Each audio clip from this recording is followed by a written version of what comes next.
3, 2,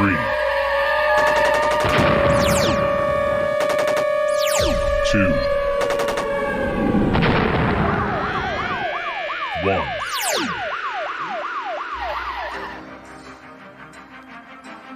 And now, you're tuned into the Navarro-Miller Report, featuring the hottest in news, entertainment, sports, and all those topics for the mainstream audience. The Navarro-Miller Report. Examine your reality. Hi, everyone, and welcome to the Navarro-Miller Report. I'm your host, Dave Navarro. And I'm Jeremy Miller. And today we got special guest co-host. He is the host of the Beeline Web Show, Mr. Brian B. How you doing, man? What up, y'all? Thank you guys so much for having me. I've been watching your show, looking forward to this interview all week. I can't wait to talk some shit, man. Same here, brother.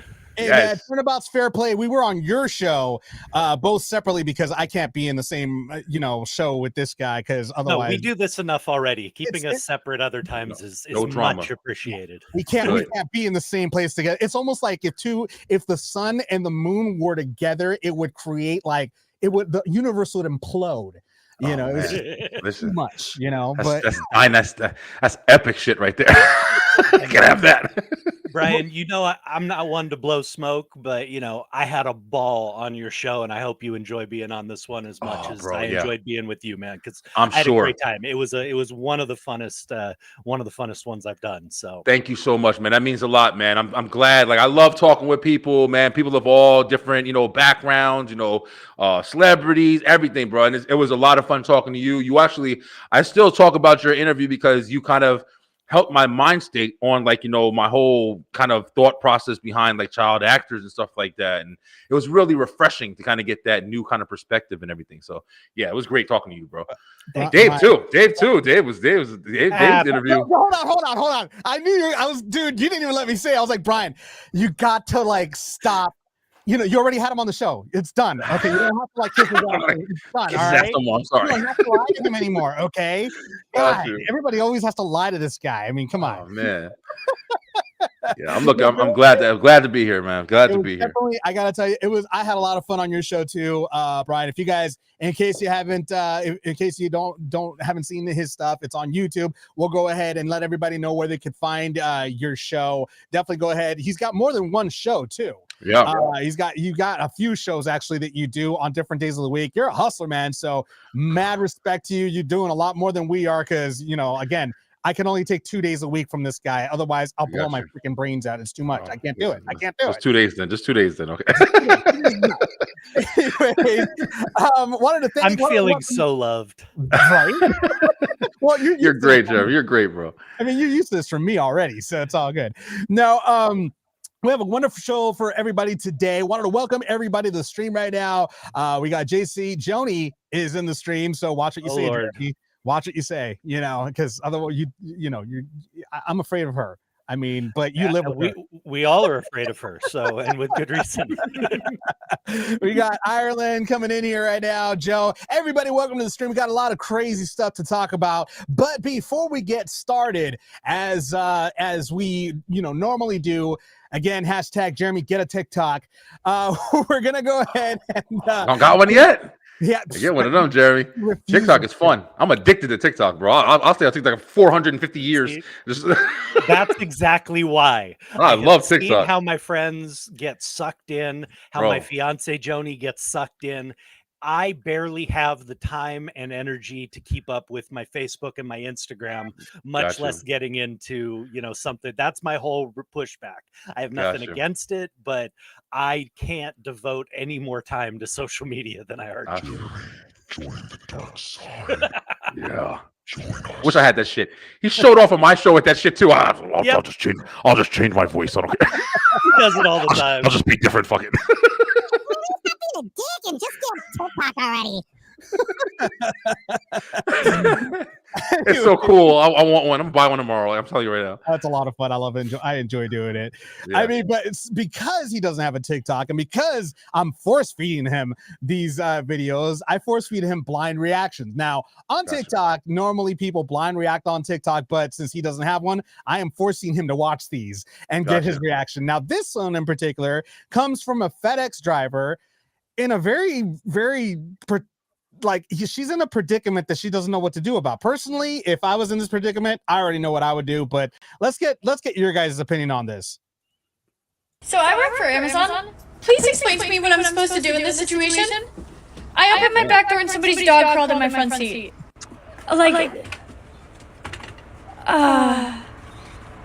I don't know what I'm supposed to do right now. You're very pretty, but you need to get out of my front seat. Legit, like, I mean, that is the cutest little thing in the world. I mean, I'd be like, screw it, you're coming home with me. Yo, listen, man. Yeah, it seemed like she could have just grabbed him by the collar and just escorted his ass off. But hey, let's making a video is going to get way more attention. Absolutely. No, he seemed rather docile. I would have probably walked around, just opened the front door and called him out. He'll probably get out. But I can say my dog does the same thing. My dog loves to go for rides in the car.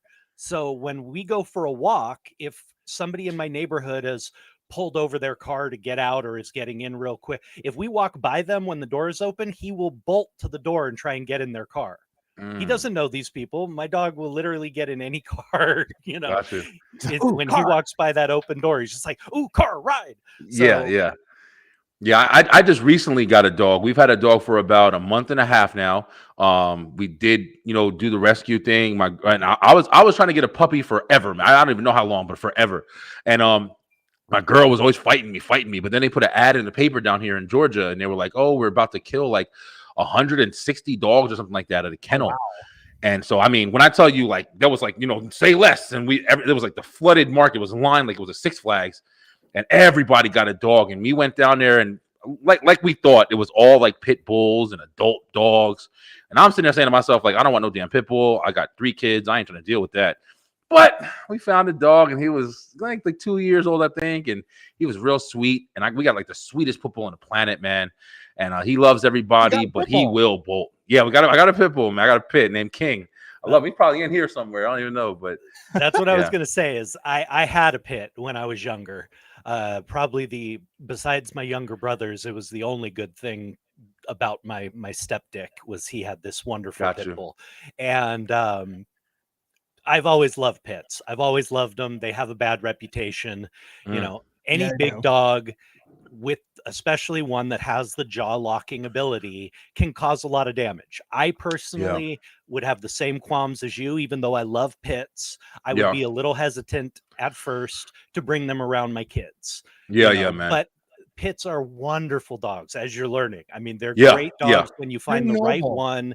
They're just sweet, loving animals. Very much so. I agree. Pit bulls get the worst rap. I mean, I love pit bulls. One of my neighbors had one, and she was the sweetest little thing. Like it just depends on the owner. How it does. Ahead and trains the because at the end of the day, they are animals. They need to be trained. They need to be taught. Sir. No is no. Don't do that. Don't jump on people. It's just like children, except worse because they don't know any better. Regardless, they don't know any better.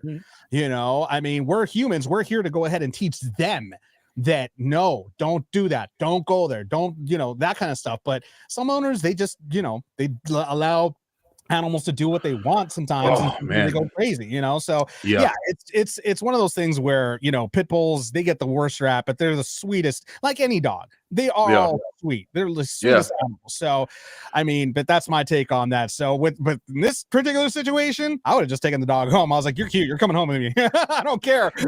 It's crazy. It's crazy because I had a job where I used to deliver. I've done delivery for like a lot of my jobs, and I used to work for Comcast. I was one of the biggest ones where I used to do cable and stuff like that or whatever. And I've had a couple situations where animals would jump in my car, jump in my truck, and I wouldn't even know, or under the car and under the truck, and I wouldn't even know, or something like that. So I've had a couple of cats that's been inside, never a dog. I actually took a cat home from like a dirty house when I was working in errands. I had rescued a kitten. They had kittens when boy did they have fleas, man. But it was like atrocious how that house looked, and oh man, that was crazy. So I dealt with animals. We got one of our audience members, JC, saying that Jeremy Miller, you're right. Pits get a bum rap, and Dave also hits it on the nail because it's about their domestic environment from birth or from adoption. If they're raised loving, they're loving. If they get mistreated or abused, it's going to be violent to others because it's all they know. Yeah. And that's the truth. That's actually, true. that's the God honest truth. It just depends on how you raise, the animal. And that's it absolutely is. There's a great show, I think, on Animal Planet that focuses on a pit bull rescue that rehabilitates pits. Yeah. I know what you're talking about. It's, the one I'm talking about. It's down south, and they get these abused, pits that were just aggressive, and they completely rehabilitate them, and they turn these dogs into loving, wonderful dogs. But here's the caveat. They don't have kids on that, on that place. They don't have a bunch of little kids running around with aggressive, angry pit bulls while they're training them. And that's the big difference. Yeah. I'm not going to lie, man. I think that, people definitely, like you guys both said, on the head, it's I come from a place where, unfortunately, people weren't treating pit bulls the way they should be treated. It was treated more of like a dog that kind of symbolized respect or fear, like you wanted to intimidate. So they weren't treated very well. And that's pretty much like the history that I grew up with, and having kids with that, kind of an animal. It is kind of scary. And even though you would like to think or even know that, oh, this dog can be reformed and, like a prisoner and shit, you still got to be careful because, like you said, Dave, it's still an animal, bro. And you are taking kind of a risk. You don't want to be that, that person who's just naive and like, oh, well, he's the sweetest person in the world now. Shit, and then he's chomping on your kid's leg while you sleep. And I mean, it's just, you have to be careful, man. Any animal at that point. Absolutely. Yeah, for sure. Yep. But when in that particular situation, shoot, that's a beautiful St. Bernard. I was going to say, Dave's got a dog. Cool. Oh, yeah. No, I love dogs. I love he's a big dog. He's just a big dog. Yeah. Moving on to the next video that I got for you. This one actually happens to be of a young woman that apparently seems that either she's going into surgery or just got out of surgery. But either way, she's super loopy. And doesn't recognize her loved one. But there's a little surprise, something she says at the end of the video that really just takes me back. So just go ahead and take a look. You look a little weird, but you're cute.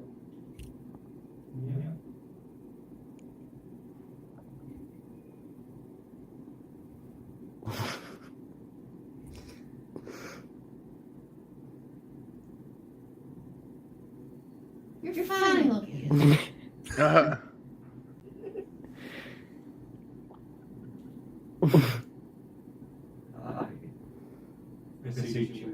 like you. I think. You're cute. Where are you running right now? You want to know how? That cute guy's kissing me.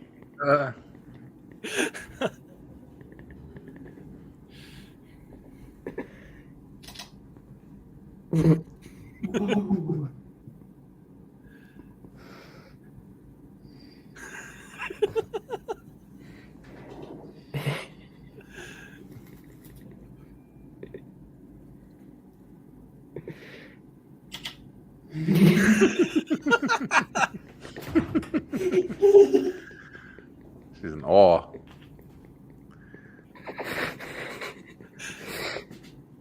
You are cute. Andy kissed you. How lucky are you?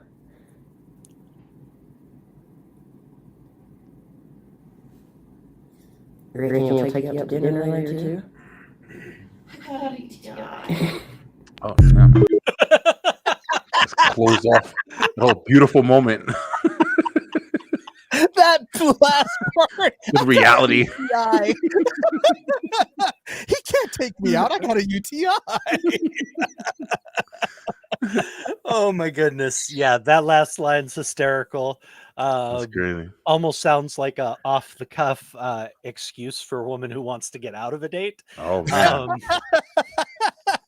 Fun reality. I thought you were gonna say something like, "Oh, that's not my real boyfriend," or something like, or acknowledge a cheating moment or something like that. I was like, "Oh man, he's about to destroy his life." Yeah, some shit like that, right? Does he know I'm married? Yeah, no, that was actually kind of funny. I mean, have you guys ever been that loopy? I mean, I want whatever she's having, that's for sure, and give me a double, because like that was like some strong drugs that she was on at that point.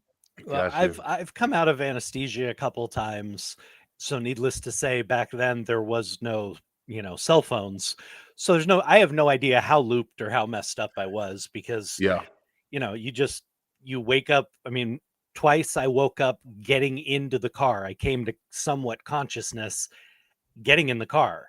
I stayed completely incoherent through the recovery period in the recovery room and for hours late. So I have no idea how looped I was, but considering I lost multiple hours after surgeries, I'd say I was probably pretty out of it. Yeah, that's crazy. I've luckily I haven't had to be in a situation like that. I mean, we've gotten pretty drunk and stuff like that, playing around or doing other stuff or whatever. But I have seen people take some things and do some things, and I mean, do some really wacky stuff there. I remember there was one party, and we had one of our boys that did something. He took something. I don't know what it was or whatever, but I remember he was just sitting in a chair, and like the whole night he was just sitting in this chair just looking forward. He didn't move. He was sitting there sweating. And then all of a sudden, out of nowhere, he just got up and just walked out the door. And we didn't see him for like 3 days. Oh my I had God. no idea where he was. For real, man. He was just sitting there just sweating, wasn't doing nothing, just looking forward. And then oh man, I have so many crazy stories like that, bro. I know, Jeremy, you probably got a million. I got one in particular that just cracked me up. I think it was for my, 24th, 25th birthday, something like that. I got a keg, and my buddies and I and my grandmother all played poker. We got 2 tables going. I busted out all the chips, and we had a poker night where we all just sat around, played poker, and got hammered on some really good microbrew. And one of the guys got so drunk that he tried to, he did actually sneak off in the middle of the game, stealing all the chips. I think his drunk ass actually thought that there was some value tied to my poker chips from home. Oh, wow. Like he could cash them somewhere or something.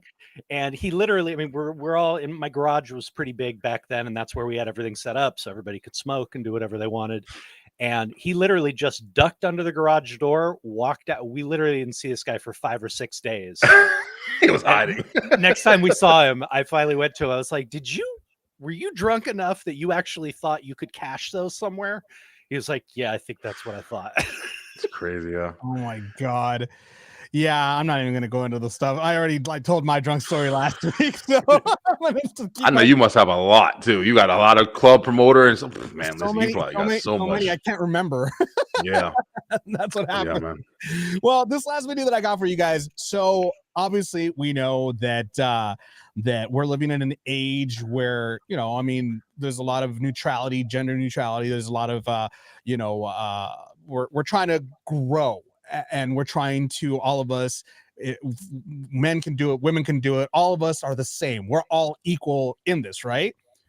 Well, this particular video shows just how equal and how awkward it could actually be at the end of it all. But you don't have to take my word for it. Take a look. Hey,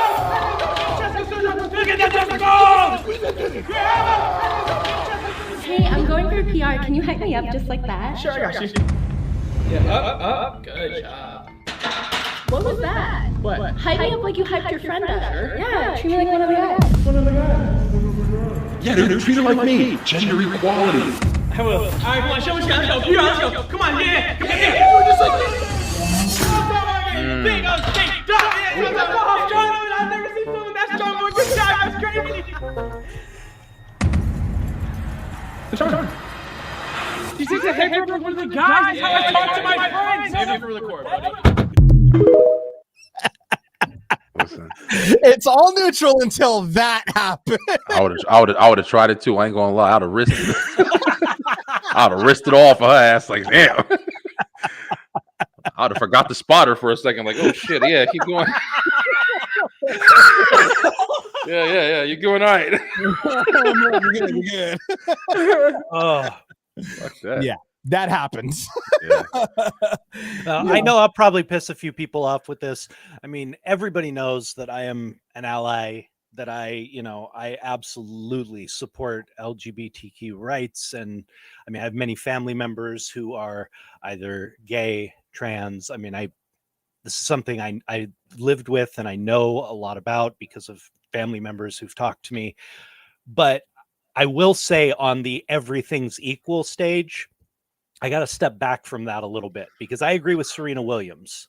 Yeah. Okay. Serena Williams, probably the greatest tennis player to ever live, male or female, has stated 100 times, quit this man versus woman BS. Okay. It's not a question anymore. The fact is, if I played against the top 10 guys in the world on a regular basis, I'd lose 9 out of 10 every time. She said, I'm a world champion. I'm as good as it gets. But the physical gifts of a bigger man, longer stride, more strength, so on and so. I mean, this is a feminine. I mean, no one can call Serena Williams, not a feminist, not a strong black woman, and she holds this opinion very, very dearly.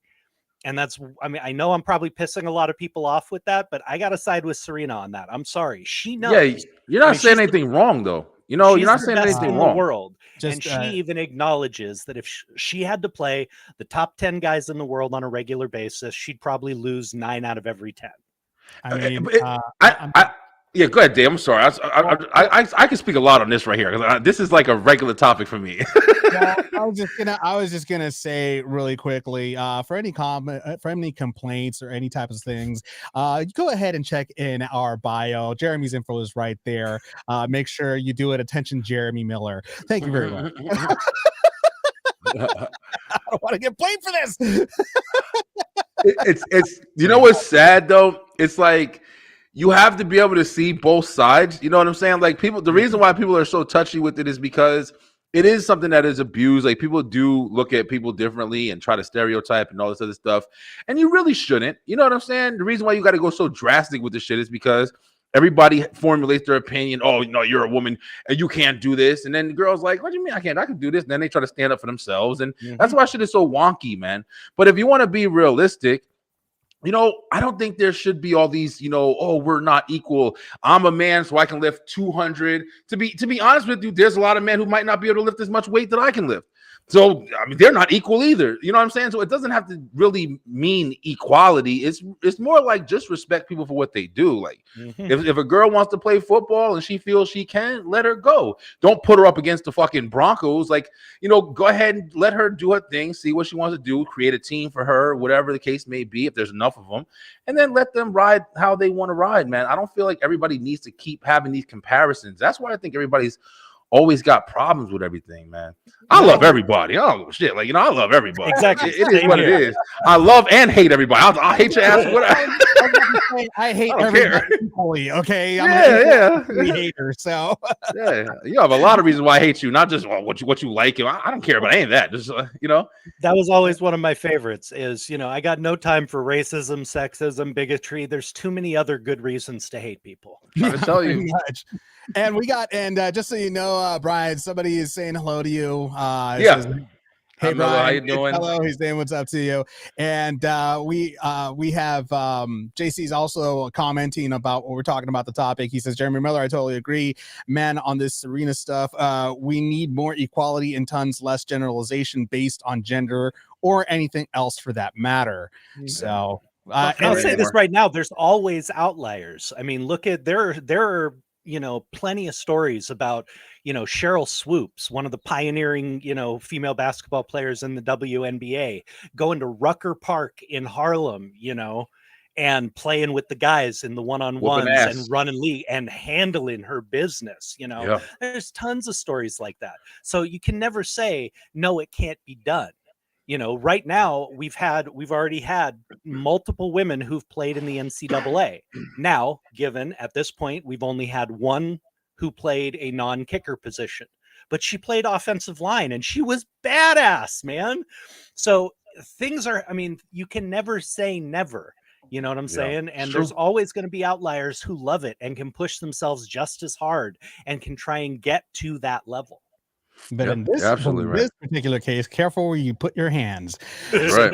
Yeah. Equality goes so far. Right? So far before your hands wind up in a handcuffs. Still be respectful. I think that's really what the biggest thing is. We were having this conversation. I forgot we were having this conversation. I think that's another borderline. Like people kind of misunderstand, you know, different types of phrasing. Like that wasn't, you know, equality. That was just respect, bro. Like even if I'm a man, don't be smacking me in my ass unless I want it. And I mean, like, so it's like, you know, it's just be respectful. I think more than anything.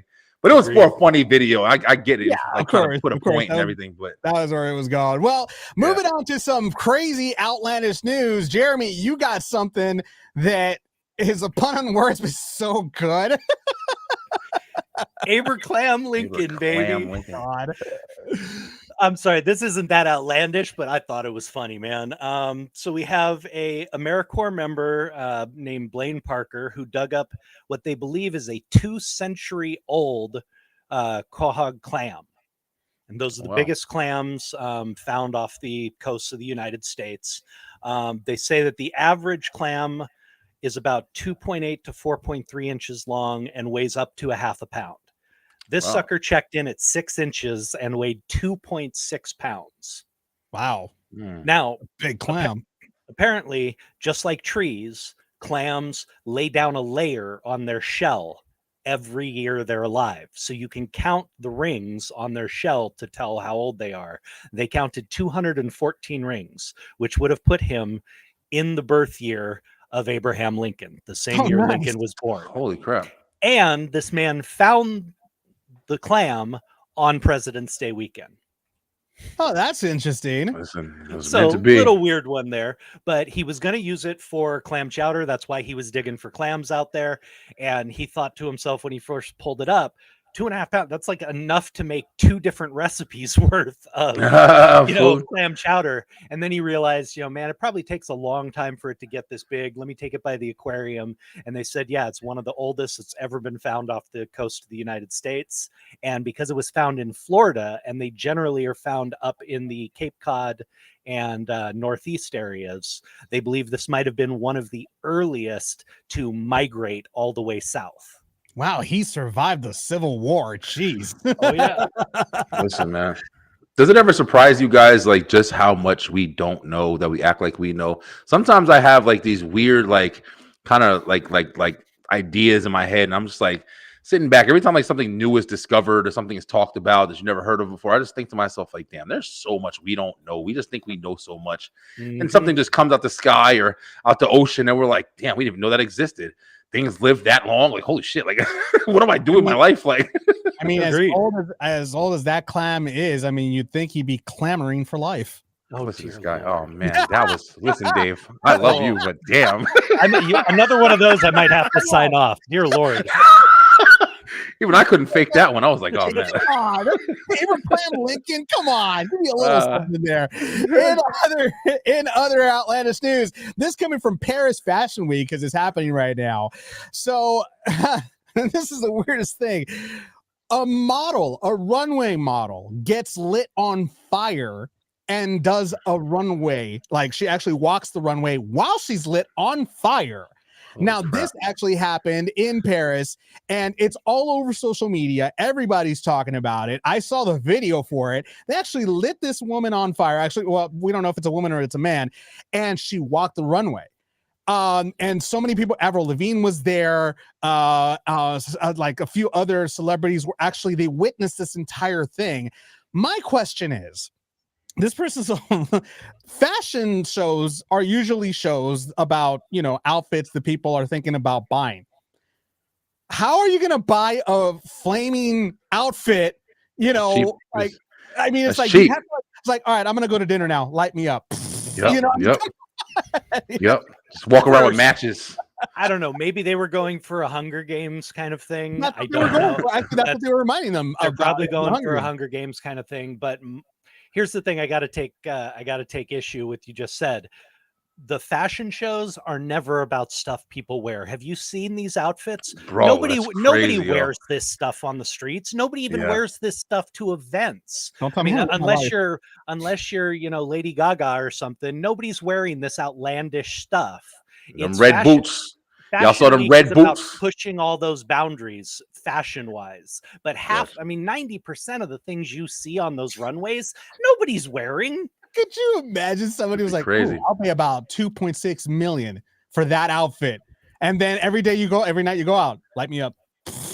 Okay, now I could go out like this. Like, come on. It's so interesting, man. I could never like Jeremy said. Like I've seen so many. I mean, people wearing garbage bags and tires and all. I mean, just trying to like one up each other. Yeah. Fire, they won. They got fire outfit. Yeah, he won. Just give him the prize. Lander. It's like what's his name doing the entire his entire fashion design is all trash.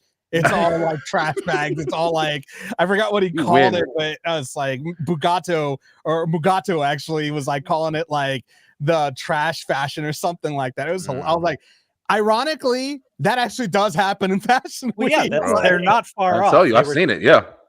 Oh my God. Yeah, it's hilarious. That's really crazy. That's what we got for weird and outlandish news. Moving on to some actually entertainment news here. Meghan Markle and Prince Harry have been evicted from one of their homes, actually, and they were evicted by Prince Charles himself. This is insane. Like, obviously we know that the interview that Meghan Markle and Prince Harry did has affected the royal family in so many ways. I mean, pretty much they have disowned Prince Harry at this point from being Prince Harry didn't even want to be a part of the royal family anymore. He just kind of wanted to go on his own, but they took it to the next level and they pretty much put a laundry list and just aired out all the family's dirty laundry on a live special.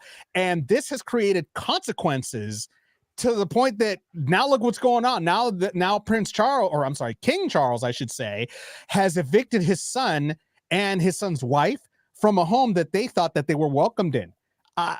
Is this tough love? Is this tough parenting? I mean, it's vindictive. It's not tough love, and it's not. Yeah, I'll tell you right now. I don't know if y'all want to speak on this way. To me, it's vindictive. Now, let me say this: I support and supported Harry in his choice to support his wife. Okay, that's what any husband should do. Unfortunately, the royalty has always put the royalty first. They ignore their relationships. They ignore their marriages for the most part. It's a afterthought. Harry put his wife first, which in my opinion is what a good husband does. So I supported him in that. But anything else he's brought on himself at this point. I mean, I'm sorry, but if you're going to expose all the secrets of the most private family in the entire world, you're going to get some pushback. You're going to get hammered. All the things that they've done since have had a very negative tone and aspect, and you had to expect some reprisal. Now, does this seem petty to me? Yeah, maybe a little, but you had to expect something. If you're Harry, what'd you think? You were just going to piss off all of your family, who are some of the most, powerful people in the world, and they were just going to be like, oh yeah, no big deal. I mean, consequences. Brian, what do you got? See, with the royalty and the family and stuff like that, I'll be real, man. I don't know too much about it. When I heard the whole, Prince Harry seems like a cool ass dude. I don't know too much about like the whole family and everything like that, but people in power, bro, I kind of look the other way because there's always some shit going on with them. I can't imagine what kind of pressure and stuff they have to deal with, or like Jeremy was saying, if you are out there, having a big mouth about secret affairs. I mean, you are going to kind of get what you get. I kind of have like a biased standpoint. I don't know. Like I said, were they having big issues before he married Meghan Markle?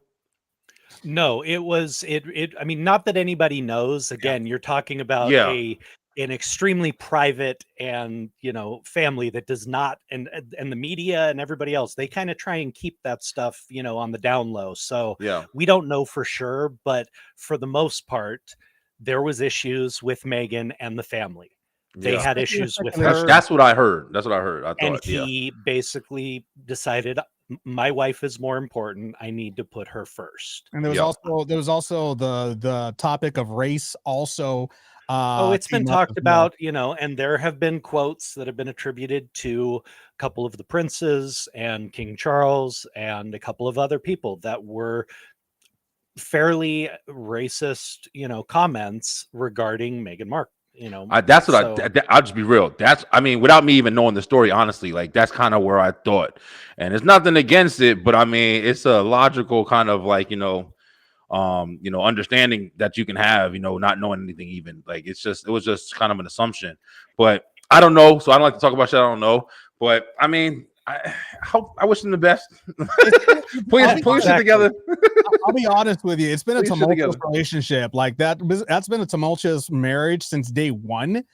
And I mean, we got Joe on our YouTube, and basically he's got a little bit of a he's seeing it as current line on Prince Harry Markle divorce, 4.5 years. All right, what are you giving on the odds on the over under? Oh damn. and then we got JC's also making some comments as well. Prince did the gallant thing and right thing, putting his wife first, and gets reactively punished by those who raised him for it. What's up with that? I mean, it's just the way. I mean, again, it's one of those things where it becomes more about than a father and son thing. It becomes more of a king prince thing. And that's what they look at more so than father and son. And that's what King Charles is looking at over towards Prince Harry. It's not about, father and son, although it should be. Although it definitely should be. It should take precedence over any type of, position you have in the royal family or anything like that. But unfortunately, that's how most see it. That's how he sees it. That's how he was raised to see it by everybody before him. Well, let me interject this. My mom, I've never really followed the royals much. It's not anything that interests me too much. I have learned more now because it's a news story and we talk about it. So I've tried to learn more of the details. But my mother was a very big fan and supporter of Princess Di. So was mine. And she very much respected the fact that the reason, I mean, it wasn't the only reason she divorced, Charles or anything. I mean, there was the other woman that was already, basically living with them and all sorts of other stuff. But one of the main reasons as well was she wanted to get her boys out of this craziness. She wanted her boys to be able to be raised a little more normal and away from this monarchy mentality, this royals mentality, where that's the only thing that matters. And truthfully, had she lived, I think maybe things are a lot different nowadays. But, she did not want her boys to be a part of this, as their entire lives. Isn't it crazy that here's me. This is why I said I'm probably not the best person to talk about this, but isn't it crazy that she didn't live? You know what I'm saying? Like, isn't it always the people who go up against that shit? Like, And unfortunately, there are a lot of conspiracies that we'll never know. And it's crazy, man. But it's nuts. I mean, it's obvious. It's obvious that these two brothers take after each individual parent, and we can see where Prince Harry, who he takes after. He takes after his mother. His mother was the rebel. His mother was the rebel, just like he's the rebel of the family. His mother was the rebel. When it came to like royalty, properness, all that stuff.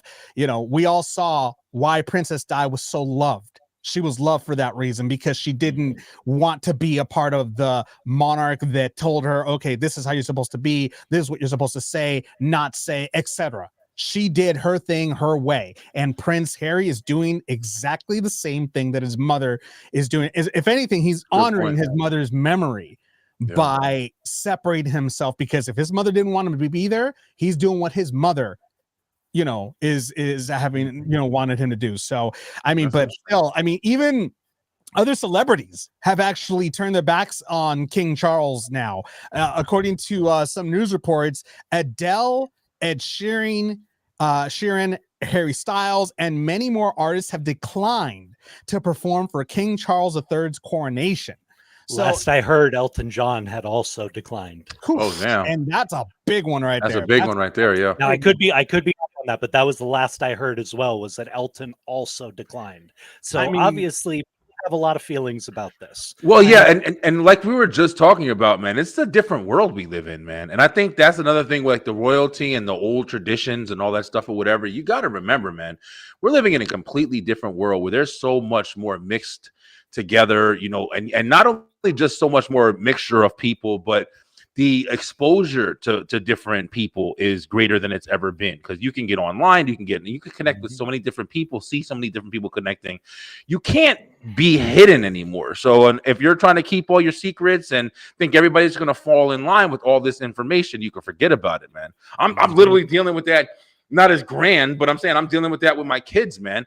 I'm literally, not to go too far off topic, but I'm sitting here dealing with a situation with my kids right now, to where when we were younger, you know, growing up teens and stuff like that, you did certain things, you explored certain ways and this and that or whatever, and you just did it. Maybe you got caught, maybe you got in trouble, maybe you did this, whatever.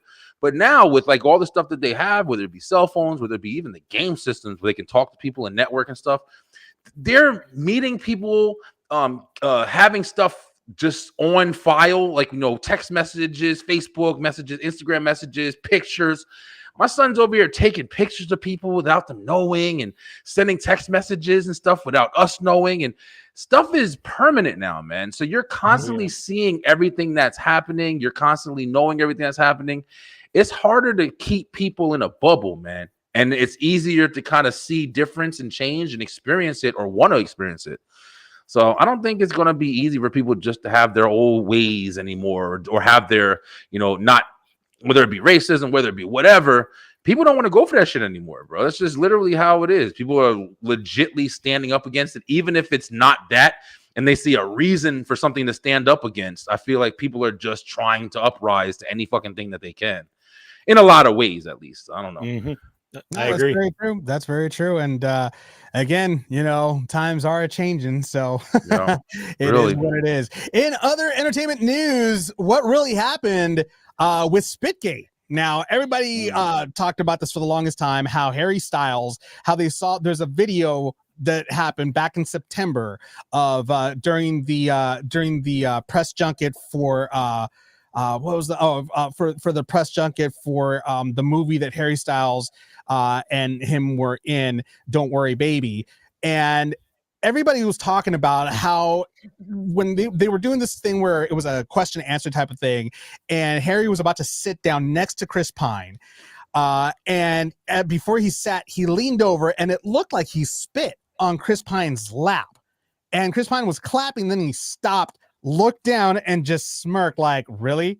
Like that type of thing. Now, everybody for the longest time, for months, they were saying how Harry Styles spit on Chris Pine, how he needs to be canceled, and all these things. There was a frenzy about it for the longest time. Well, Esquire had an interview with Chris Pine recently, because as we all know, he's going to be starring in the new movie Dungeons and Dragons, by the way, Jeremy. I'm sure you're probably going to be looking forward, because you're a D&D fan right there. So he's actually going to be starring in that new movie. And in the interview, they asked him whether or not Harry Styles actually spit on Chris Pine. Now, back in September, his PR, his publicist, said that is a ridiculous lie. That was something that was fabricated by the fans and this, that, and the other.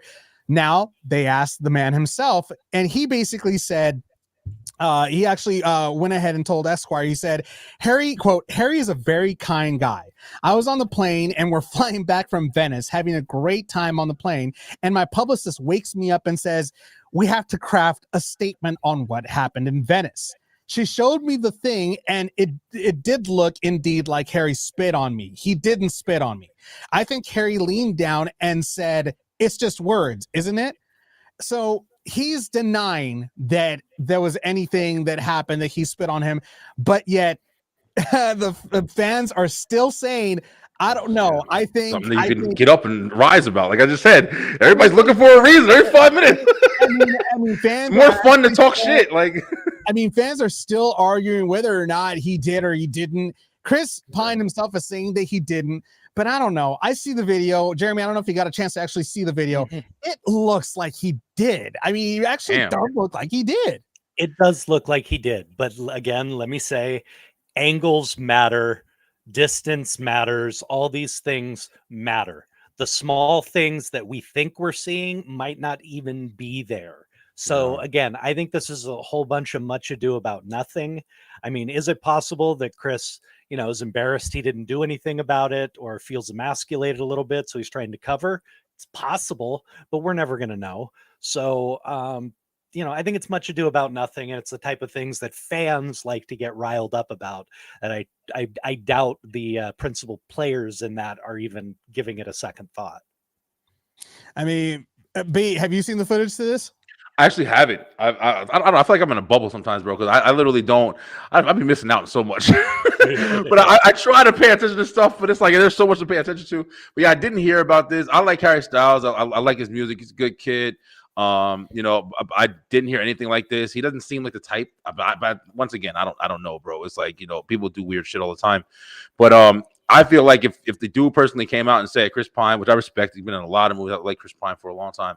If he came out and said, oh, he didn't do it, like, the fact that we can still like, oh, yes, he did, he's lying. Like, you don't never know, but it's like, how far are you going to carry some shit, man? He said he didn't do it. Like, why can't we just like, oh, exactly. I thought he did. Let's move on. It's more fun to just hang on it. Like and it always is. It's what keeps social media going, And JC actually, he has a theory. He says, for all we know, it was spittle from salivation while speaking, and it's been blown seriously out of proportion for sake of controversy. It's possible. Very possible. It's also very possible. Anything's possible in this world. So, but speaking of spitting, apparently Will Smith got spat on as well. What's going on with that, Jeremy? That's my boy. So, Will gave an interview discussing Emancipation, the new film he had done for Apple, and basically, he says it was the second day of shooting. It was 110 degrees, and I was in the scene with one of the white actors. We had our lines, and the actor decided to ad-lib. So we're doing the scene. I did my line, he did his, and then he ad-libbed and spit right in the middle of my chest. Wow. He said, if I had pearls on, I would have clutched him. Shit. I wanted to say, Antoine! But I stopped and realized that Peter, his character, couldn't have called the director. So inspired by the character, he decided to just go with it. He says, I sat there, I took a deep breath. We did take two, and the actor felt the ad lib had gone well. So we do take two. I do my line, and he spits in my chest again. He said, it's making me teary right now. I just held that moment, and there was a part of me that was grateful that I got to really understand the dehumanization of a slave in that moment. He's like, I was trying to get, and now I can only speak as an actor. Okay. When you get into method, I've done some things. Okay. I mean, one random example, when I was at SC, when I was at drama, taking drama at SC, we had an improv class where the teacher basically said, okay, you need to create a scenario that ends with you searching for something and bolting out the door. That's all we were given. And you had to come up with a scenario that would create that and then act it out in front of the class. I don't know why I came up with this. I don't know where it came from, but I came up with the idea that I just got a phone call from one of my best girlfriends telling me that some guy had tried to assault her at a party and she needs me to come pick her up. Oh, wow. And I got as into it as I have ever gotten into any role. I started shaking uncontrollably, like I could have ripped somebody in two right in that moment. And I ended up flinging the desk that had the phone on it halfway across the classroom at USC. Wow. I almost hit a couple of students. It was not planned. It was not intentional. I was in that moment. And I have to believe that the other actor was too. And Will was able to stay in the moment and use that for a better performance. Yeah. I mean, I can tell you, it's hard. People do things and it'll pull you right out of that moment, especially if it shocks you. And you got to imagine Will Smith being spit on by a white man had to have thrown him for a loop, even if it's in scene. Yeah. I was, and you want to know something, Jeremy? I was kind of trying to think about it like both ways. Like you just said, man, as an actor, you know what I mean? Like you see it, And I can imagine, like, having to try to stay in the role, do something to make sure like you're delivering the best of your ability, even if it is improving. Speaking to like, different, actors over the time now. I mean, I've heard when I saw you guys talk to Larry Hankin. Great interview, by the way. Like I love Larry. He's awesome, bro. Oh, he's awesome. But he actually told me a story about when he went up on his lines with Bryan Cranston. He kind of, really got frustrated with him, for doing it. So it's like, if something happens like that drastic, it's definitely respect to Will for staying in character. But it's like, is there kind of a boundary where it's like, hey, listen, you ain't, we might be in like a fight scene, but you're just gonna, out of the blue smack me in the face. It happened with Roman Reigns and Kevin Owens. We wrestling fans, right? Roman Reigns and Kevin Owens. Kevin Owens smacked Roman Reigns and popped his eardrum when they had that War Games match. And it was they said it wasn't rehearsed. He didn't know he was gonna do that. So it's like, I respect the fact that you and the character. Listen, I'm just gonna go all out. Like I want this movie to go crazy. I want to do my part. But damn, is there a limit? Because well, spitting on somebody, that's difficult, man. I always think it comes down to the actor. I mean, the truth is, you do that with the wrong person, and I don't care if it's the middle of the scene, you're gonna get knocked out. Well, spit is hard. Here's my take on that. I mean, if there was no malicious intent, if it was just in the moment, if it was just a scene that the other actor thought this would actually make the scene more authentic, talk to Will afterward and be like, look, man, I've got no issue with you whatsoever. This is just acting. I have much respect for you, and I mean, this is just the way, that's just my process. This is how I do it. And, I apologize if you felt disrespected in any way, shape, or form. It's not my intention at all.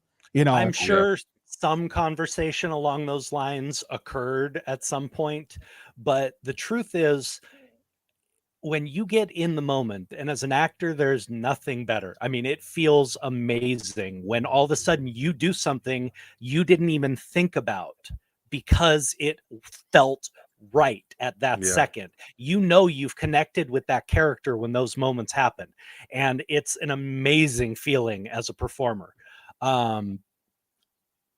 I would be willing to bet he did not plan this for his character. He didn't just come up, in his mind go, oh, I think on this next take, I'm going to spit on him. I'd be willing to bet he was in the moment and it felt right. And he was pissed and he just went with it. That's and at that point, you can't really consult with your co-star or your colleague. You can't consult with them about something that just happens in the moment until after. So Brian, I would say that definitely happened. I would say there was some conversation, because it makes sense. I honestly don't, for me, there's not really a line. I've always been, I want to get into it. I want it as real as possible. I mean, this is a much smaller thing, but on the show, I had a reoccurring girlfriend whose shtick was to smack me constantly. Like, I'd say something rude, or I'd say something sexist, or I'd say something that was just kind of ignorant and not thinking about her, and she'd turn and just swat me. I told her early on, I said, look, first of all, I'm not being mean or anything, but you're like 5'1" and 85 pounds, and I've been boxing and doing martial arts for years. Whack me. You're not going to hurt me. I want this real. I really want it, because I mean, a fake slap always looks fake on TV, and the sound doesn't. So I mean, she had to have whacked me 150 times over the course of her, different spots on the show. And I wasn't there, and I asked for that. I told her specifically, go for it. I want that. So some actors are willing to push the boundaries. I'm not the biggest Tom Cruise fan. I like, a lot of his stuff here and there, but I don't just like, oh my God, I'm dying to see it. Like I've been, I mean, no offense to anybody who likes him, but I've been done with the Mission Impossible movies. Listen, bro, I'm not gonna lie. For a very long time. Okay. A very long time. Me too, bro. Like, how many are you gonna do already? Damn. I'll give you a piece of, he is so dedicated to getting it as real as possible that when Tom did Born on the 4th of July, he played the paralyzed Vietnam veteran, movie. He asked them to inject his spine with something that would paralyze him for a couple of months so that he could actually experience it and bring that realism to. Now, of course, the insurance company and the production company would not sign off and said, F you, that is not happening. But that's how serious a lot of actors do take it. And we love it. You know, we love it. You know what I mean? Like, we're glad we have people like that, because that's why we have these incredible movies that are relatable, even though we know they're, you know, how many times you've been watching a movie and you're like, damn, this is crazy. But you're like, oh, wait a minute, this is even real. Like, you don't even think about it. It's just the impact that it's having. And yes, I respect it. But damn, bro, it's like, let me ask real quick. I'm sorry, I kind of cut you off, John. I'm sorry, but I wanted to know if anybody, like, in a situation, like, can you just kind of take like a situation where somebody just blatantly spits on you, man? It's not like the biggest form of like disrespect, man. It's like I have always felt that is one of the highest levels of disrespect. I'd rather you slap me. And the truth, oh, absolutely. And the truth is, in my more hot-headed days, if someone ever did that to me on the street, they'd be going to the hospital. Yeah, man. If someone did that to me on a take where we were filming, I'm not sure how I would respond. I don't know if I would be able to stay in that moment and go with it. But like you said, much respect to Will for being able to do it, because he realized it made his character more real. It made that scene more impactful. I gotta watch this now. I'm watching that shit now. in talking about how a lot of these characters stay in characters. I mean, let's give another example. Currently, right now, in AEW, you know, MJF. That guy, he's probably the first professional wrestler that I have seen that stays in character even outside of the ring, even during autograph signings. I mean, the guy is a complete jackass. He's a dick to everything. He's real good. The ring and everything. And even like I've seen footage, I've seen videos of him even being the same way when he's in autograph signings.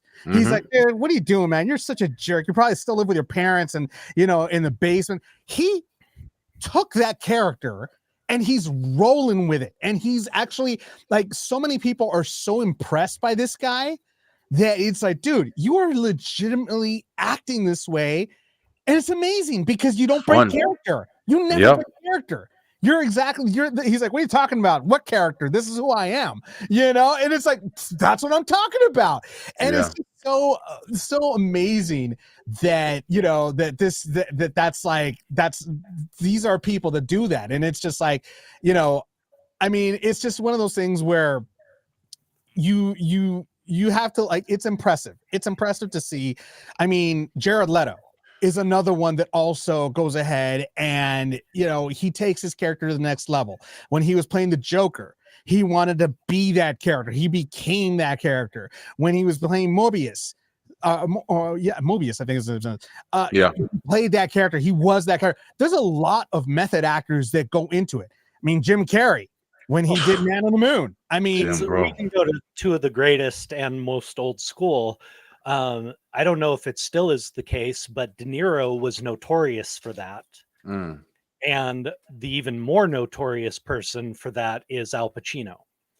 Al Pacino was apparently insufferable on the set of Scent of a Woman and, you know, a couple other films where he plays a real asshole because he does not turn it off in between takes. He comes to set in character. That can be very difficult to deal with, you know, when you're acting and interacting with that as a crew member, as a actor.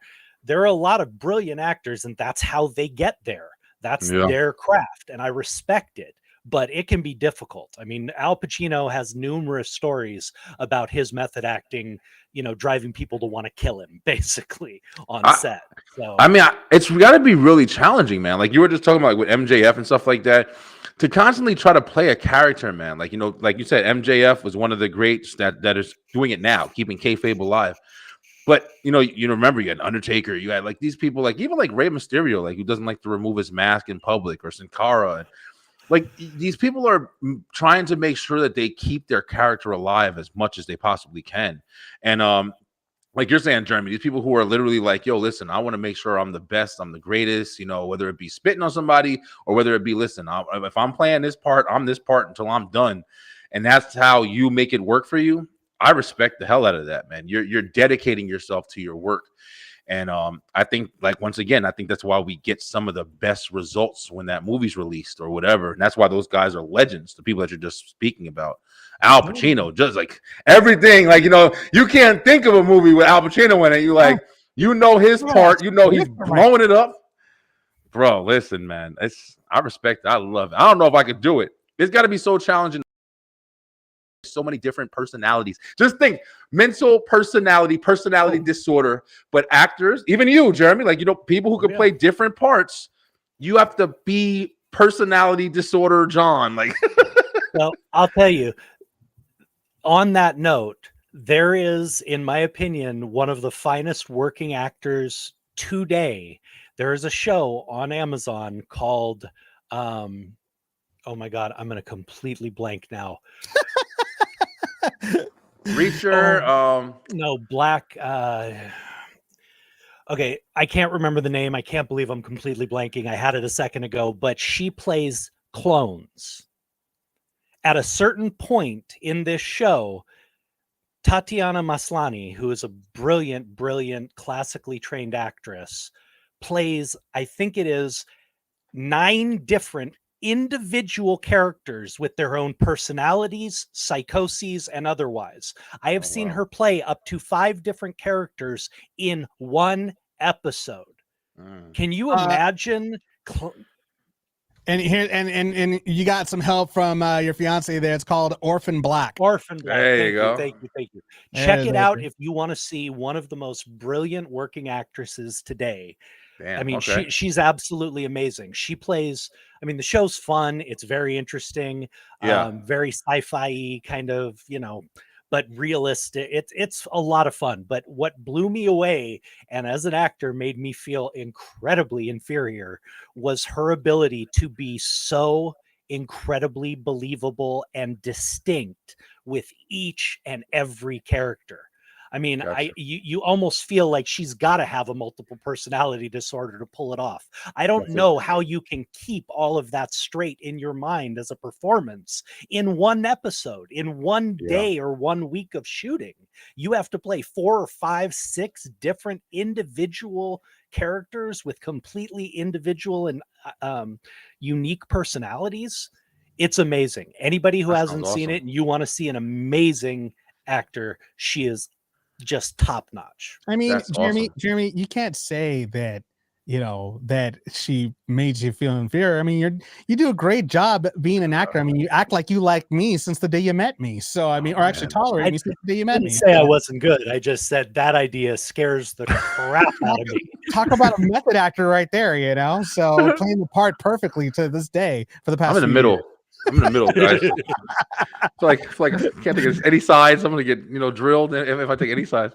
Well, but yes, we're actually heading. If you hear that sound right there, we're actually heading to overtime right now. I mean, Jeremy, should we go into overtime? Let's go into overtime. We don't have too much left. Let's get it done. Let's go into overtime right now. We got some more news coming up for you right now.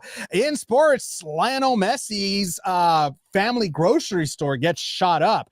And what's scary about this, it wasn't an accident. It was intentional. It was towards his family, specifically because there was actually an ominous message. According to TMZ, it says right here, quote, a grocery store owned by Lionel Messi's in-laws was shot up by 2 men who fired at least a dozen shots into the shop in Argentina before sending an ominous threat to the soccer legend. Messi, we're waiting for you. I mean, this is weird because we're thinking Lionel Messi is a hero to Argentina. I mean, not only did he bring home the World Cup, not only has he won like pretty much every single trophy, every single championship that has been known. He is now considered one of the greatest soccer players to play the sport. But now we have people that are threatening him. This is something that I don't understand, and I just don't get what's going on with this. Well, again, you never know. I don't know what the crime syndicates are like in Argentina. They often target famous people who've got money, extortion, different things like that. They may have a beef with him over some business deal. Or the fact is, I'm sorry, but soccer fans can get nuts. I mean, honestly, there is rarely a fan base that gets as crazy as the soccer fans about winning and losing. I mean, it could be something as simple as, he didn't deliver for the Argentinian team this time, or he beat a team that they love and said something, it's soccer fans can get really crazy sometimes when it comes to that kind of thing. So I don't think we'll know unless they, do a deep dive investigation and catch these guys and figure out what the motives are. But there's a lot of reasons why it could happen. I mean, you hear about people having this kind of stuff happen all the time. I mean, Yasiel Puig, the Dodgers, former Dodger player, had a massive extortion plot and kidnapping plot against him back in, I believe, in Cuba, where he's from, that the feds ended up actually getting involved with. It happens. It happens more often than you think. No, this in particular, I mean, obviously Lionel has so much security. So because he's so loved all over, like the majority of Argentina loves Lionel Messi. Obviously, he's going to be protected at all costs. Well, I'll tell you this. I mean, you touch a national hero like that, you better get out of the country. Yeah, that's going to be something big. Because the people will tear them apart. You better hope the cops get to you first, because his fans, his supporters, the people who love that man, it won't be pretty, man. Yeah. I mean, you gotta also think, could it be possible that it's maybe organized crime? Well, that's what I said. I don't know what the crime syndicates are out there. What do you think, B? I think that, like you guys just said, a lot of times with these, celebrities and stuff like that, you don't know different kind of lives that they have, man. We glorify them for their traits and their skills and their trades and stuff, but sometimes, man, people aren't always famous. People aren't always, well off. Sometimes people work into that industry, into that field, and the whole planet might love you, but you still got a backstory. You still may have history. So there's a lot of reasons that, if somebody shoots up, you said it was like the families, their family, like supermarket. The in-laws. Yeah. So somebody's basically, that sounds like somebody sending a message, like clearly. And you said they even had a message, but the way that they're sending the message, that sounds like it may be some history. Maybe like you said, a business deal. The speculation is endless, but you just never know, man. That's what's sad, man. You never know what these people are really involved in. You see what you love them to do, but it's a lot of backstory with everybody. Luckily, apparently, it was only damage that happened at the store. No injuries were reported, so that's actually a good thing. But let's just hope that that's the last of it. Let's just hope it's just crazy fans that went crazy on the store. So, well, hopefully that'll be the end of it right there. In other sports news, UFC 285 makes its premiere Saturday tomorrow night, with the return of John Bones Jones. Except he's not Bones anymore. Now it's John Heavyweight Jones right now, and he's actually going for the vacant 265-pound title that's on the line against Cyril Gane. And I mean, honestly, my take on this whole thing, they did the weigh-ins today. He actually weighed in over 1 pound in the weight, so he's perfectly fine where he's at. But my take, undeserving. He does not deserve a title shot this early. I mean, there's so many other UFC fighters, UFC heavyweights that should get this title shot before him. He's been gone for a very, very long time. He's done a lot of questionable things legally. I mean, he has been found guilty, or he has been found with substance abuse problems, so many issues. Why does this guy deserve a heavyweight title fight? He needs to earn his way there. So, and I know you guys right now. Wait to answer. You guys, well, I mean, the money, I get it. It's the draw and everything, but B, obviously you have an answer for it right there. Yeah, listen, everything you said is valid points, yo. John Jones has been away from the game for a very long time. He was asking for money. He's had problems. He's had this. He's had that. The thing is, though, man. Listen, this is why it sucks because I can't even respect the light heavyweight champion. That is the light heavyweight champion right now, even though they're great. You know what I mean? But that belt has bounced back and forth since Jones has left the division. The thing about it is Jones has been untouched, man. Just like Israel Adesanya, like he was untouched. He had to move up to middleweight, to light heavyweight for my boy to knock him out, and then he kind of took his first loss, in the division. But he was dominating. John Jones has never been beat, man. And to the point where he was like, listen, somebody take this damn belt because I'm done. What else do you want me to do? Like, I beat the whole division. And it does change, and it does keep, kind of ciphering through new people and new talent. But the fact that you have the most dominant UFC fighter in history at this point. Weight class. Yeah, but I feel you, Dave. But it's just like he still is undefeated, though, man. I mean, it's not like he's lightweight to heavyweight. Like he was light heavyweight and he gained a little weight. He was undefeated in a different weight class. This is you're right. Different group of fighters. I'll take it to another point because I agree with both of you. But my thing is, he hasn't fought. Okay. It's been a while. And even his last few fights, I mean, it's been 8-9 years since he looked impressive in the cage. I haven't seen him look dominant in coming up on a decade now. I mean, he's been out for a long time. I don't care how much you're training. If you're not in the ring actually fighting against the top guys, you are not as sharp as you once were. Time catches everybody. He's older. And, he's much older. Like I said, just haven't, even before all of this, all the drama, all the problems, all the controversy, I hadn't been impressed with him in any of his fights in a while. And I just feel like, I mean, I hope he surprises us. I'm all for a good redemption story, and being, someone in recovery and who's had his own redemption story to a degree. I'm rooting for him. I'd like to see him get it together and be a champion again. Hopefully that he stays on the right path if he does so and doesn't go off the rails again. But for me, I don't think he's the fighter he was, because he hasn't shown me that guy in a long, long time. So that's where I kind of stand with it. I think that, like I was saying, like you were saying, Jeremy, I think you really summed it up. I think he kind of got, I'm not trying to give him props, but I'm just saying, I think he kind of got bored, man. I think that he was dominating the division, just like Amanda Nunes, man. Remember Amanda Nunes? Amanda Nunes was unstoppable. The belts for both divisions. And then what happened? Julia Pena went in there. I don't think she took Julia seriously. And Julia Pena choked her ass out in like the first fucking round. It wouldn't even take long. And then what happened? And then Amanda said, wait a minute, okay.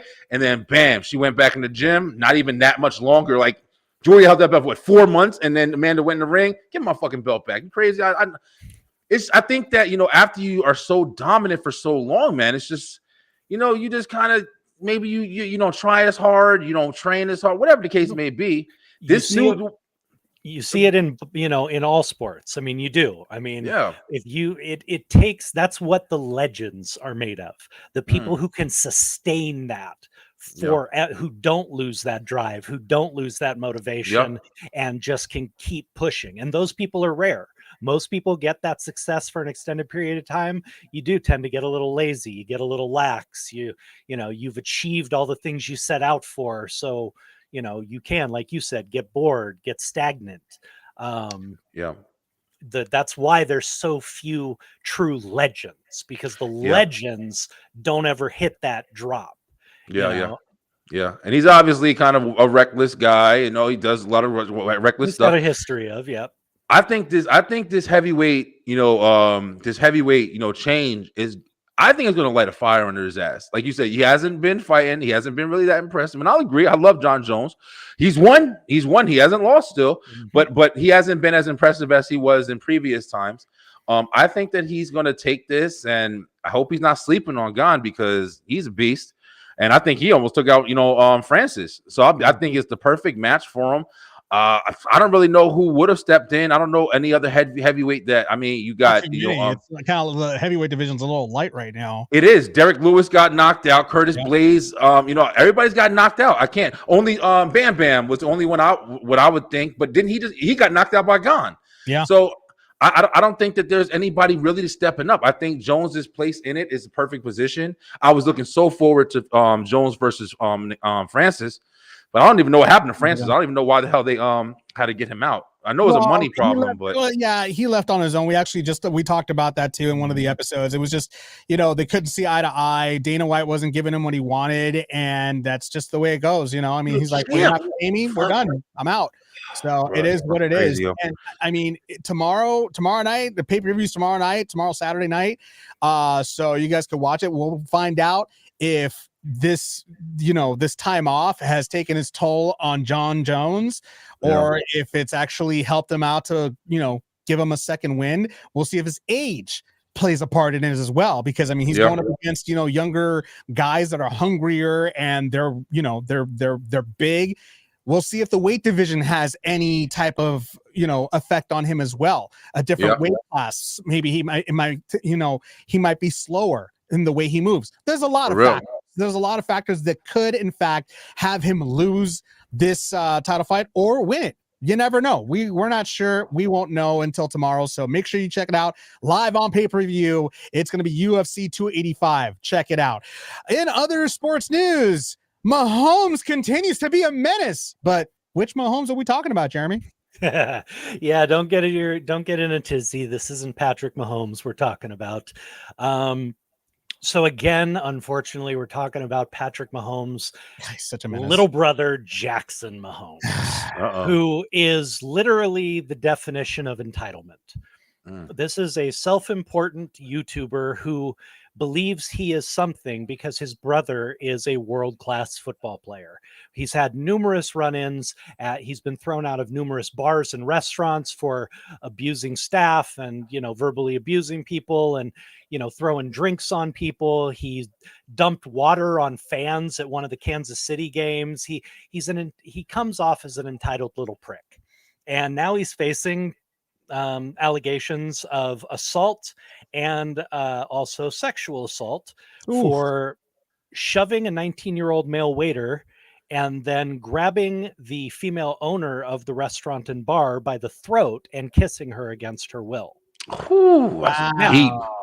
Now his lawyers claim that they have all these witnesses who they've turned over to the cops who are going to refute all of this. Yeah, good luck. Well, the owner has videotape.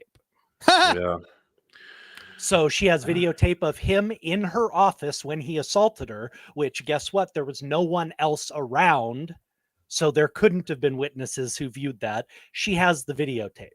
The only thing he has witnesses for is apparently when he shoved the waiter. And I don't know what his excuse for that was. But again, he was intoxicated. The cops have already said they believe he was completely intoxicated. And they told the owner that whether you press charges or not, we are pressing charges because that is sexual assault. And it would behoove you to cooperate because we are going to pursue this whether you help or not.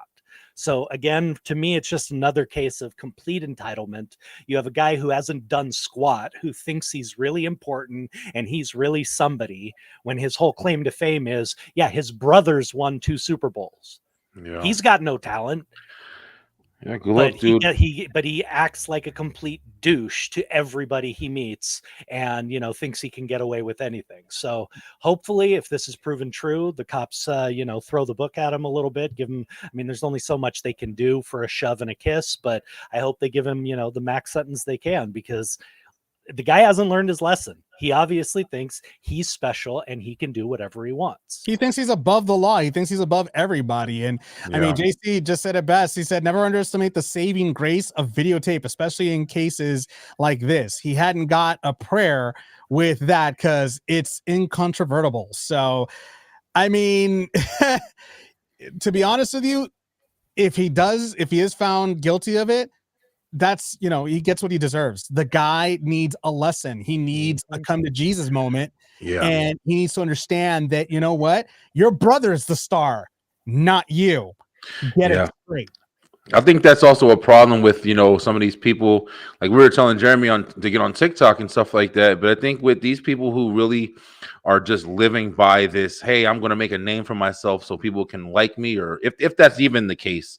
But I know it is the case a lot of the times where people are just trying to establish themselves as a Logan Paul or, whatever you want to call it, by making controversy be their claim to fame. And this is the real world, man. This isn't a fucking movie. Like, you have to realistically, mind your P's and Q's. You're gonna grab somebody and kiss them and put your hands on people and do all this stuff, whatever, feel untouchable. You are gonna get your wake-up call at some point, hopefully, before you get hurt in a different way. I mean, you better hope it's the law, because a lot of times you can't play with people, man. You can't just have this reckless mentality of I can do whatever I want, because somebody's gonna humble you quickly. Like it's just bound to happen, man. And so I like you guys said, I hope that he gets, whatever he gets. I kind of hope he does get a little bit of a harsher punishment, just so he can hopefully get that, that reckoning and awakening and say, hey, man, maybe I should check my life. Everybody needs a little smack in the ass sometimes, Absolutely. And if his parents didn't give it to him, the law will. I mean, the world will. Shit. I mean, my dad, my dad may have some faults. I love him to death. He's my father. One of the main lessons that he taught me when he punished me, he said, son, I'd rather punish the boy of today so the law doesn't punish the man of tomorrow. Why is this? Just had that conversation like a second ago. Wisest words I've ever heard from that man. I mean, that it will be ingrained in my head for the rest of my life. If I end up having children, that's what I'm going to be telling my kids. It's like, you know what? I don't want to be a parent crying that my kid's in cuffs for something he did, because why? That's a reflection on me, on how I raised that kid. That's a terrifying idea. Little yous running around. Yeah. It is scary, man. Just how you just said it too. Like, just add on a little bit, because I got 3 kids, man. I got a son, I got 2 daughters, and my son is 11, going on 12 this year. And like I said at the beginning, like, man, he's kind of gotten into some trouble recently. And we do a good job as parents teaching their kids. Like, I'm not gonna lie, I talk to my kid and let them know real stuff, not just like, try to fluffify it for them. Like, nah, I let you know, like, yo, listen, bro, if you do this, you're gonna get caught in some things you don't want to be in. Don't do this. Put it out there for him. And recently, he's kind of been doing things, man. And adolescent boys starting to grow up and like girls and stuff like that. And I'm like, bro, listen, there's certain things, even for the first time, if you do it and you get caught, it's it. It's a wrap for you, bro. So you have to know you can't challenge things, man. You can't challenge people. You got to make sure that you're paying attention to how you walk among the earth, man. It's very important. You will get in bad situations. And like you said, Dave, I'm pretty sure your father was hard and he was trying to teach you the lessons so the world didn't have to teach you. And I'm the same way, bro. I want you to understand, that you can't do this. I don't want nobody damaging my child because you're wilding out. I understand. It's hard, yo. The one thing that I would advise for you to do, make sure your child never watches Growing Pains and watches this guy, because he'll be scarred for life. I was. Never. They need Growing Pains. So, Jerry, we're talking about it, right? You need Growing Pains. Need and shit. Like, all joking aside, watching shows like Growing Pains actually was very beneficial for me growing up, because they're wholesome shows that actually made me realize, what? I want to be that way. I want to be that kid. I want to grow up to be that good of a person, I want to have that kind of a family, I mean, in all honesty, these are the types of shows that we want back. We need. Me and Jeremy was talking about. It's the same thing we were talking about, man. Same thing. I grew up on the sitcom. I was just saying it. Like, one of the things that I always want my kids, get a TV show that you like to watch, get a baseball that you like to, whatever, man, like whatever you like, so you can have something to build your character, bro. Those shows built character. It's just how it was. And they were good, wholesome shows. They showed the kids doing the drugs in the bathroom and shit with the devastating music behind. Like, like, it was fun, but it taught you something too. So it's like, I think it's needed, bro. Essential, even. Well, I mean, one person that should have watched that show or at least gone back is Jackson Mahomes, but he'll get his lesson learned eventually. Hopefully, we'll see if he learns his lesson, if he in fact gets convicted. That's the news. In case you haven't heard it, thank you so much for being a part of the Navarro-Miller Report. I'd like to thank our guest, Mr. Brian B. Thank you so much for being here with us, man. Thank you guys for having me, man. It's been great. Like, you guys are so much fun, bro. Like, Dave, you came on my Live in the Line. We did a web show. Jeremy, you was on the show. Like, it's been great, like, going over stuff with you guys. I love the banter. I love it all, man. It's great. Yeah. Glad to have you here. And how can people stalk you on social media? Please do. Yo, you can follow me on Twitter, TikTok, Facebook, Instagram, YouTube. All my social media is Brian B. Line. You can just type that in, you should find me by now. And on YouTube, we host the Beeline Web Show and the Beeline Entertainment Show on Tuesdays and Thursdays at 9 p.m. And then we have Wrestle Talk. We talk wrestling, if you like pro wrestling. That's kind of just throughout the week randomly. And we do a live on Sunday nights called Live on the Line. And thank you guys so much for allowing me to come on with you guys. It's been amazing, bro. I love this experience. A pleasure, brother. Thank you for coming on. We had a blast, man. We had a blast. And of course, you could go ahead and follow me on TikTok. I do TikTok lives. I might be doing one tomorrow night, Saturday. I do some like a radio type of stuff. I play music. There's my TikTok. Go ahead and follow me on TikTok. So you can check out my live, so you can listen to some awesome music that I play. And yeah, we just have a good time on TikTok. It's minus Jeremy, so you'll get the pleasure of just me and not him. So I still love you, Jeremy. I still love you, brother. I'm a fan. I'm still a fan. You'd be the only one amongst us three. He's right. I don't even like me. So yeah, right. But it was a great time having you on the show, B. As usual, I'm Dave Navarro. I'm Jeremy Miller. We will be back here on Monday again. Same bat time, same bat channel from 6 to 7 p.m. Pacific Standard Time. We have another special guest co-host coming on, actor Bruno. Bruno's coming on right there. Bruno Campos. He's an amazing actor. He's going to have an amazing time with us. And as usual, we will be here. Make sure everybody be safe out there. It stopped raining finally. We can finally go outside. Finally, man. Yeah. You're in Southern California. It's raining over here too in Georgia. So, all right, man. Raining everywhere. But make sure you check us out every Monday and Friday from 6 to 7 p.m. Pacific Standard Time. Make sure you check out the Brian's web show, The Beeline. Make sure you check him out. And as always, have a great weekend, everybody. And we will see you all next time.